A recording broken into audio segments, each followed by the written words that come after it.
bukan awal yang indah buat Dusan Vlahovic di Juventus. Di laga pertama sudah bikin gol, namun selanjutnya Dusan Vlahovic melempem. Sepertinya Vlahovic belum memulai awal yang indah bersama dengan Juventus. Dusan Vlahovic didatangkan Juve dari Fiorentina pada bursa transfer musim dingin Januari kemarin. Singa tua membelinya seharga 81 juta euro atau setara dengan 1,3 triliun rupiah. Vlahovic memang lagi tokcer betul di Liga Italia dalam 2 musim terakhir. Musim lalu, pemain yang berusia 22 tahun itu bikin 21 gol dari 37 laga. Musim ini bersama Fiorentina, Dusan Vlahovic mengemas 17 gol dari 21 laga di Liga Italia. Begitu pindah ke Juventus, pemain berpaspor Serbia itu langsung cetak 1 gol di laga debutnya kontra Hellas Verona. Setelahnya di 2 laga berikutnya Vlahovic melempem tanpa gol. Dilansir dari Football Italia, sebenarnya wajar saja jika Dusan Vlahovic lagi seret gol atau baru 2 laga. Namun strategi permainan Juve mulai dipertanyakan. Di laga terakhirnya kontra Torino pada Sabtu 19 Februari kemarin, Vlahovic cuma bikin 1 shoot dalam 74 menit sebelum diganti. Hanya 14 passing dan 20 sentuhan dicatatkannya. Mungkin terlalu dini untuk memberi penilaian Dusan Vlahovic memulai awal yang buruk di Juventus. Namun jika dirinya masih sulit nyetel atau permainan menyerang Juve belum terlihat sip, maka Vlahovic akan jalani hari-hari yang berat. Patut untuk dinanti, apakah Vlahovic bisa bangkit di laga-laga berikutnya.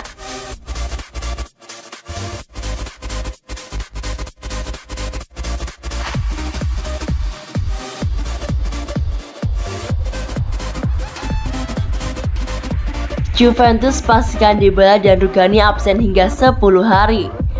Dybala dan Rugani diperkirakan baru akan kembali beraksi di leg pertama semifinal Coppa Italia lawan Fiorentina pada 2 Maret 2022. Juventus mengonfirmasi Paulo Dybala dan Daniele Rugani akan absen selama sekitar 10 hari dikarenakan mengalami cedera otot.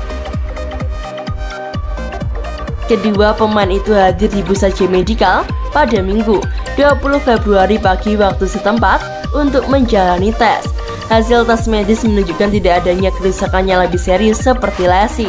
Pihak Juventus sudah merilis sebuah pernyataan bahwa Dybala mengalami pemanjangan otot semitendinous di paha kiri. Masa pemulihannya membutuhkan waktu sekitar 10 hari.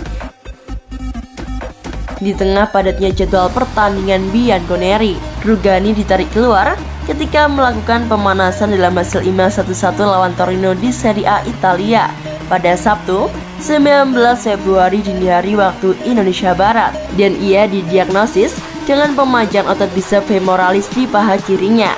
Masa pemulihannya juga sekitar 10 hari.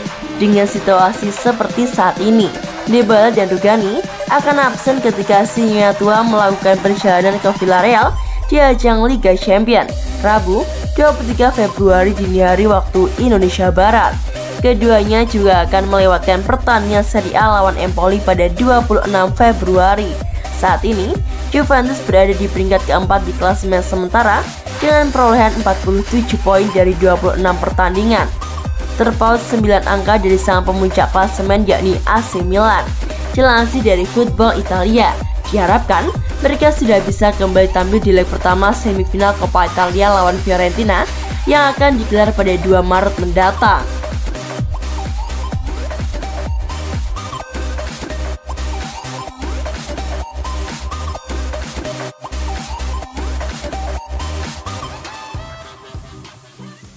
Gagal bawa Juventus menang, Mathis De Ligt tak salahkan Alex Sandro.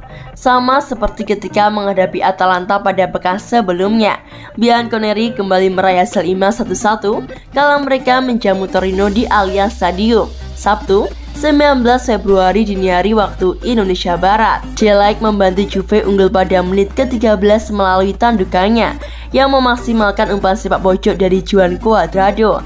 Namun Andrea Belotti menyeimbangkan skor pada babak kedua setelah melepaskan diri dari penjagaan Alex Sandro. Mathis De Ligt harus bermain bersama Sandro sebagai duet bek tengah pada laga tersebut lantaran Rugani mengalami cedera pada saat pemanasan. Selagi Bonucci dan Gini memang tidak ada dalam skuad diakibatkan cedera. Berbicara tentang permainan sang bek kiri asal Brasil dalam pertandingan itu, Matthijs de Ligt mengatakan bahwa mitranya itu main dengan bagus sebagai bek tengah. Derby selalu menjadi permainan yang penting untuk kota dan fans.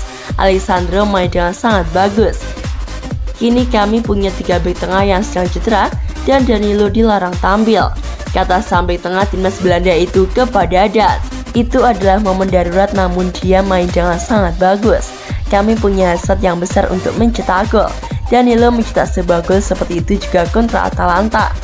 Matthijs de Ligt diharapkan bisa menjaga kebugarannya sebagai satu-satunya bek tengah yang tersedia pada saat ini.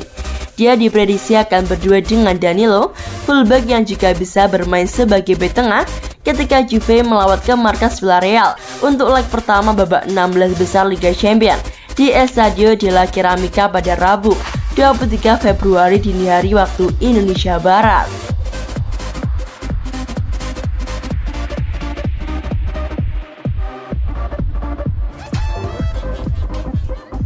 Perkembangan kontrak baru Paulo Dybala di Juventus, agen harus berkorban. Saga kontrak baru Paulo Dybala di Juventus bergulir kembali. Kedua belah pihak dikabarkan telah kembali ke meja negosiasi untuk mencari jalan tengah dalam permasalahan ini.